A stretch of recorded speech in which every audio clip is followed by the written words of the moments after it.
Hi and good morning, it's Gene from maverickstar Observatory. We're going to be taking a little look at the Earth's health at a glance. As you know, on Wednesday here over in the UK we take an atmospheric CO2 reading, atmospheric oxygen reading.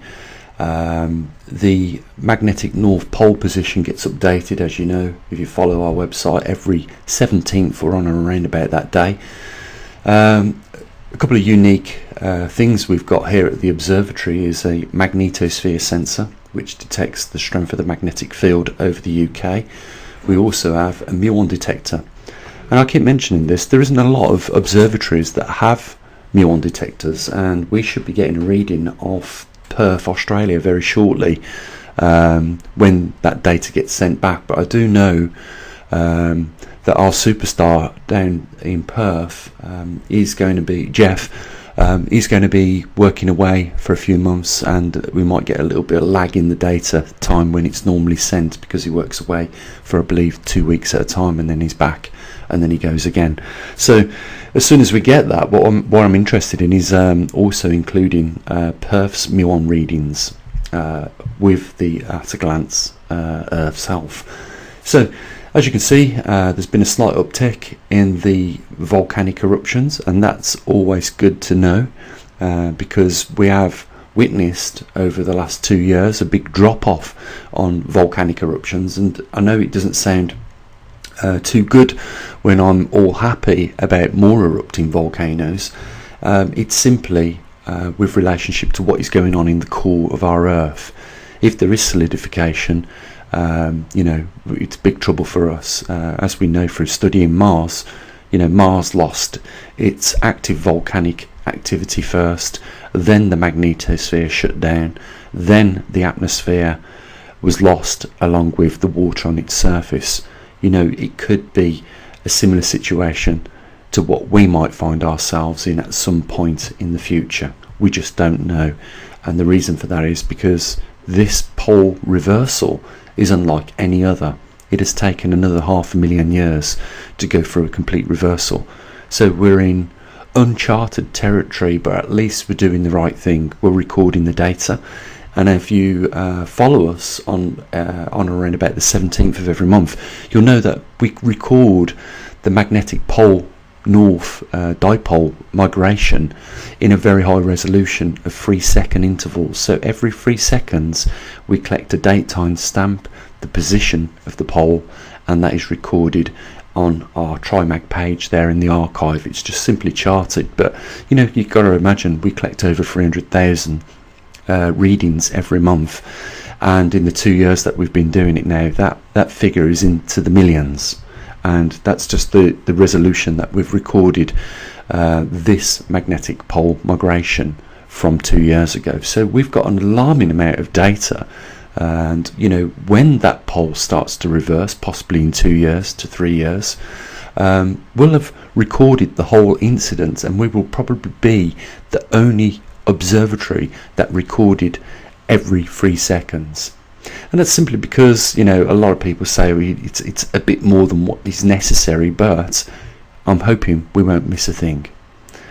It's a bit like our magnetometers that we've got scattered around the world. They record every 15-minute intervals. Again, we end up with a couple of thousand readings every month. We could, if things started to increase in tempo with regards to the rate in changing the magnetic fields in these intensities where our magnetometers are, we could tweak them to record at 10-minute intervals, or even if we wanted to, we could take it down to 1 second intervals. That would be a massive amount of data that we could collect, but we have that option. When I designed the magnetometers, I designed certain features that could be changed on them, like the resolution. So we've got that capability. At the moment, we've got magnetometers scattered pretty much on all major continents apart from Brazil, South America obviously, and Russia, and we're still trying to our best efforts to get them in those regions. We've got the magnetometers built ready to go. We are scheduling to build a few more muon detectors, and you know, we're hoping to get them out before the end of the year. and obviously we're in November now, it's December next month, and there isn't a lot of time. So I really need to, you know, start searching on YouTube for like-minded people that are interested in earth activity, that live either in Brazil or in Russia. One thing I would like to do is also get one in South Africa at some point, a magnetometer, just because the South Atlantic anomaly, if you've been following over the recent months and has now been confirmed by NASA, is starting to break into two pieces. This is one of the regions on our planet of lowest magnetic intensity, so it is important, I feel, that we don't just cover that area in Brazil, but we also cover the emerging South Atlantic anomaly, or that low intensity that is creeping up over the south coast of Africa. So if you want to go over to the website, have a look at Earth Self at a glance and compare it with the recent weeks that we've collected it, you can do so. It is completely free, our website. We do ask that, you know, as it is a publicly funded website, that a few people chip in here and there if they can afford to. I know it's not easy times, but it is very frustrating at this time of the year because the work isn't certainly getting any less.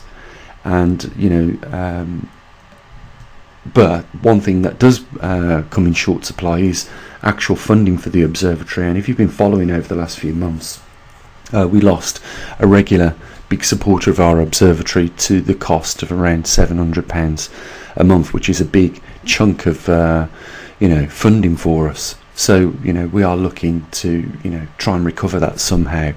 Maybe spread it around a few more of our subscribers on YouTube or people that visit our channel. There is a link on our channel, as you can see. You know, it would be great if a few more people use that. I mean, it's frustrating when you see we're getting like the traffic of 7,000 people and 2 or 3 people, you know, choose to make a donation. It's very sad. And you know, I've invested, as you know, a lot of my time, and I'm very enthusiastic about the topic. It'd just be great if a few more people would step up, you know, and help push the cart for us.